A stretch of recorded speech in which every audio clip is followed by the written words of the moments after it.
Donald Trump যখন ইরানের সঙ্গে পারমাণবিক চুক্তি joint comprehensive plan of action থেকে বেরিয়ে এসেছিলেন, তিনি হয়তো আগুন নিয়ে খেলতে চেয়েছিলেন। কিন্তু সেই আগুন যে সময়ের সঙ্গে সঙ্গে আরও বিস্তৃত হয়ে আঞ্চলিক রাজনীতির প্রতিটি কোণায় ছড়িয়ে পড়বে, তা হয়তো তখন পুরোপুরি আঁচ করতে পারেননি ট্রাম্প। ভাবতেও পারেননি সেই আগুনের তাপ ওয়াশিংটনের দিকেই ফিরে আসবে। আজ ইরানের ইউরেনিয়ামকে সমৃদ্ধ করাকে কেন্দ্র করে যে সংঘর্ষ, সেখানে ইরান বিশ্বকে আঙুল তুলে দেখিয়ে দিচ্ছে শক্তির রাজনীতিতে কত ধানে কত চাল। এরই মধ্যে ইরান হুমকির সুরে আমেরিকাকে বলেই ফেলেছে যুদ্ধের দ্বিতীয় পর্বে চমক অপেক্ষা করছে। সবাই বলছে ইরানের হাতে এখনো কিছু কার্ড বাকি রয়ে গেছে, যেগুলো প্রদর্শন করলে কোপকাত হবে শত্রুরা। সেই অপ্রকাশিত কার্ড কি তা কেউ জানে না, কিন্তু বাতাসে ভেসে বেড়াচ্ছে ভয়ঙ্কর সব কথা। ইরানের ইউরেনিয়ামের ঘূর্ণায়মান সেন্ট্রিফিউজগুলো যেন সময়ের কাঁটার মতো দ্রুত ঘুরছে, আর প্রতিটি ঘূর্ণন বিশ্ব রাজনীতিকে জানিয়ে দিচ্ছে এক মাঘে শীত যায় না। তাই প্রশ্ন এখন, এটি কি কেবল জ্বালানির জন্য জ্বলতে থাকা আগুন, নাকি ভবিষ্যতের কোনো বিস্ফোরণের পূর্বাভাস? ইরান কি সত্যিই পারমাণবিক বোমার দ্বার প্রান্তে, নাকি এটি কেবলই বিশ্ব রাজনীতির একটি দাবার চাল? আন্তর্জাতিক আণবিক শক্তি সংস্থা বা IAEA এর সাম্প্রতিক রিপোর্ট বিশ্বজুড়ে উদ্বেগের সৃষ্টি করেছে। রিপোর্ট অনুযায়ী ইরানের কাছে বর্তমানে 440 কেজির বেশি 60% সমৃদ্ধ ইউরেনিয়াম রয়েছে। পারমাণবিক বোমা তৈরির জন্য প্রয়োজন 90% সমৃদ্ধ ইউরেনিয়াম। তাত্ত্বিকভাবে ইরান এখন অস্ত্র মানের ইউরেনিয়ামের খুব কাছাকাছি। বিশেষজ্ঞরা বলছেন এই মজুদটুকু আরও একটু পরিশোধন করলে ইরান 10টির মতো পারমাণবিক বোমা তৈরির সক্ষমতা অর্জন করতে পারে। সবচেয়ে ভয়ের কথা হলো, ইউরেনিয়ামকে 20% থেকে 60% তোলা যতটা কঠিন, 60 থেকে 90 নিয়ে যাওয়া তার চেয়ে অনেক সহজ এবং দ্রুত। ফলে কারিগরিভাবে ইরান এখন একটি নিউক্লিয়ার থ্রেশহোল্ড স্টেট বা পারমাণবিক রাষ্ট্রের দোরগোড়ায় দাঁড়িয়ে। ইরানের এই বিশাল কর্মযজ্ঞ কিন্তু খোলা আকাশের নিচে নয়, তাদের মূল শক্তি লুকিয়ে আছে মাটির গভীরে। নাতাঞ্জ ইরানের প্রধান ইউরেনিয়াম সমৃদ্ধকরণ কেন্দ্র। ফোর্দো পাহাড়ের গভীরে অবস্থিত এই কেন্দ্রটি যে কোনো বিমান হামলা থেকে সুরক্ষিত। ইস্পাহান এখানে রয়েছে তাদের নিউক্লিয়ার টেকনোলজি সেন্টার।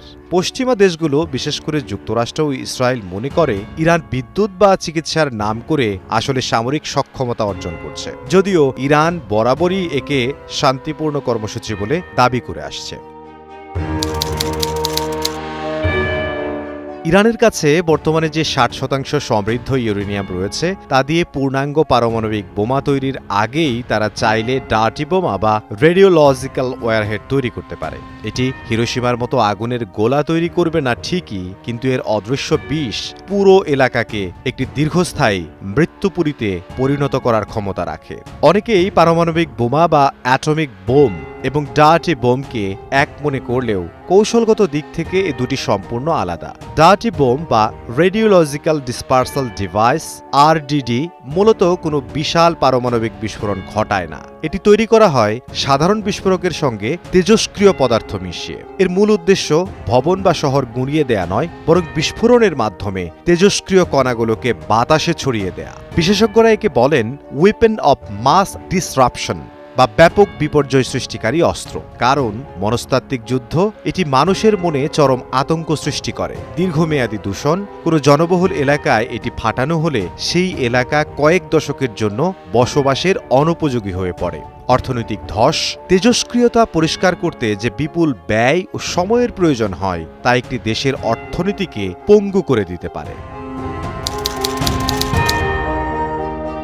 আমাদের অনেকের মধ্যে একটি ভুল ধারণা রয়েছে, পারমাণবিক বোম মানেই কি বিশাল বিস্ফোরণ? বিষয়টি একটু গভীরে বোঝা যাক। অ্যাটমিক বোম, এটি পারমাণবিক বিভাজনের মাধ্যমে হিরোশিমা নাগাসাকির মতো বিশাল ধ্বংসযজ্ঞ চালায়। ডার্টি বোম, একে বৈজ্ঞানিক ভাষায় বলা হয় রেডিওলজিক্যাল ডিসপার্সাল ডিভাইস RDD। এটি মূলত সাধারণ বিস্ফোরণের সঙ্গে তেজস্ক্রিয় পদার্থ মিশিয়ে তৈরি করা হয়।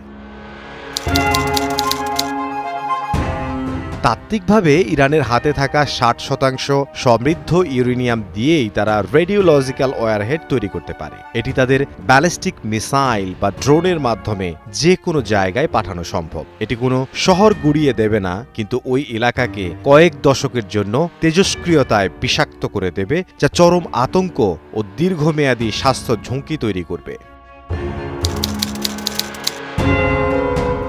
বিশ্লেষকরা বলছেন ইরানের সামনে এখন দুটি পথ।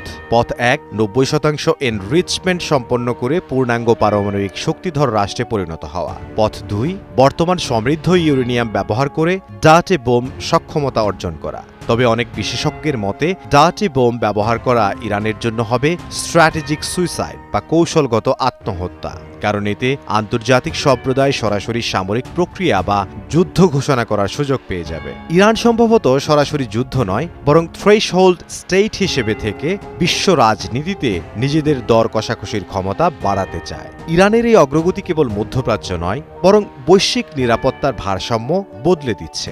একদিকে রয়েছে ইসরায়েলের কঠোর হুঁশিয়ারি, অন্যদিকে যুক্তরাষ্ট্রের কূটনৈতিক দোলাচল। মাঝখানে ইরান তার সেন্ট্রিফিউজগুলোর গতি আরও বাড়িয়ে দিচ্ছে। তাই প্রশ্ন এখন একটাই, ইরানের এই জ্বলতে থাকা আগুন কি কেবল জ্বালানির জন্য, নাকি এটি ভবিষ্যতের কোনো ভয়াবহ বিস্ফোরণের পূর্বাভাস?